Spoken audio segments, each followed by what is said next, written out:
George Zimmerman made his first appearance this afternoon in court with his attorney, a brief exercise which set his next court date for May the 29th. Zimmerman, who had been in hiding, turned himself in on Wednesday. He faces a potential life sentence on a second-degree murder charge in the killing of the unarmed teenager Trayvon Martin 6 weeks ago. And today, his lawyer said he looks forward to the facts coming out in court. Obviously, it was a horrible intersection of two young men's lives, and it ended in tragedy. We have to figure out how it happened, why it happened, and who might be responsible for it. The developments mark a turning point in a case that has sparked a nationwide conversation about race and also about Florida's stand your ground law, which allows someone to use deadly force anywhere that they feel threatened. It's one of 25 such laws that have sprung up around the country, fiercely promoted by the National Rifle Association. And indeed, that very group begins its annual meeting today in St. Louis, Missouri. Registration is just underway, we understand, with Mitt Romney, Rick Santorum, Roy Blunt, Eric Cantor and even Rick Perry all set to attend tomorrow. In the morning, attendees can hit the Wall of Guns raffle, the Pyramid Air Gun Range, or attend a firearms law seminar, including such topics as how to help a client who has been disqualified from gun ownership.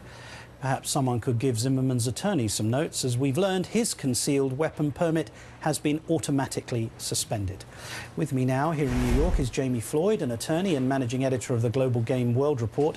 And back with us from Washington is David Korn. If I can start with you, Jamie, were you surprised that Mr. Zimmerman's attorney did not seek bail for his client today? I was, but I think, Martin, I've just fallen prey to everyone, the same thing everyone else has. I was listening to the media reports, and we heard that he would be asking for bail, and so I quite expected it, and then he didn't. I anticipate that he will do so at the formal arraignment, which is at the end of May. And in Florida, as we learned together, Martin, open discovery, and there will be a lot of information forthcoming to the defense in this case where it might not be in other states. Once he gets more information, he'll be able to do a lot more with this case, and perhaps he'll ask for bail. But you know what? This may be a case where Zimmerman doesn't want to be out. He's a whole lot safer there behind bars than he is out on his own, although he can assist in his defense a lot more if he's out, because he can cooperate with his attorneys if he's free to see them at his will. Indeed. Now, we know that this case is going to in some way pivot on this issue of stand your ground. Yeah. How difficult? Almost entirely at the beginning. So how difficult will it be for prosecutors to prove that Mr. Zimmerman was not doing that? I'm so glad you asked this question, because it gives me a chance to clarify something that I said yesterday when I talked about the burden that prosecutors have in this case. This is an affirmative defense, which means that Mr. Zimmerman will have to show that he was defending himself. And in Florida, this requires a stand your ground hearing. In other words, a hearing before the judge, before the case ever gets underway, in which Mr. Zimmerman and his attorneys will try to cloak Mr. Zimmerman in immunity. It means you say to the judge, Judge, we don't even need to have a trial here because I was acting in self-defense. Dismiss the charges. Dismiss the charges. There's no case to be had.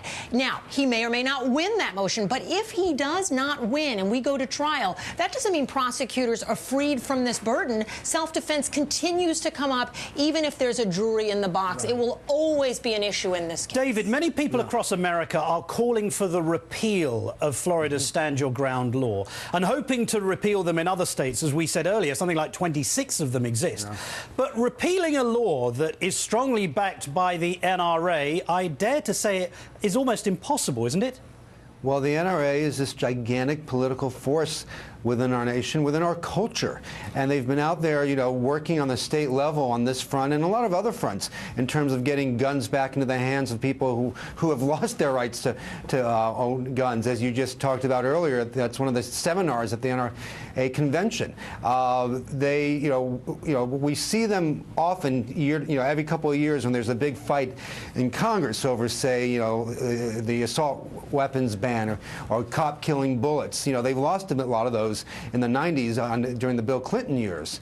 But they've been working at the state level for, you know, on all these things, on concealed carry laws, you know, bringing guns to national parks, you know, bringing guns into bars, bringing guns into probably churches, yes, whatever. And it's hard to fight them in 50, you know, states. The gun control groups just don't have the same clout or the same amount of political dollars that they have. Okay, David. Well, tomorrow we're going to see Mitt Romney, Rick Santorum, Newt Gingrich, and a who's who of other Republican leaders speak in front of the NRA convention, as I said, and they'll decry, I'm assuming, the president as their bogeyman.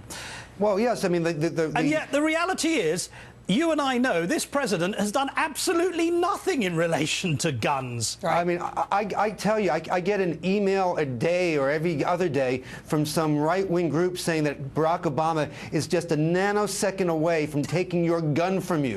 And there is no reason to believe this. He hasn't made, you know, gun control advocates wanted more from him after the tragic Tucson shooting on this front to take this up as a policy matter, and he's declined because it, you know, it has been bad politics for Democrats over the past few years. It's been very hard for them to win on this front and since the Clinton years. David makes the point that following the shooting of Gabby Giffords, there was an expectation or a demand that something happen, and nothing happened. Yeah, in fact, I worked on the Brady bill. I worked on the assault weapons ban. Those were Clinton administration initiatives and laws. Since then, much of what happened in those laws has been gutted. They had sunset provisions, and with all due respect to the Obama administration, the priorities have been elsewhere, and as David points out, highly politically detrimental for any Democrat or obviously Republican who might want to take that on. A handgun of the sort used in this case is intended for one purpose, and that is to kill people. This isn't about hunting.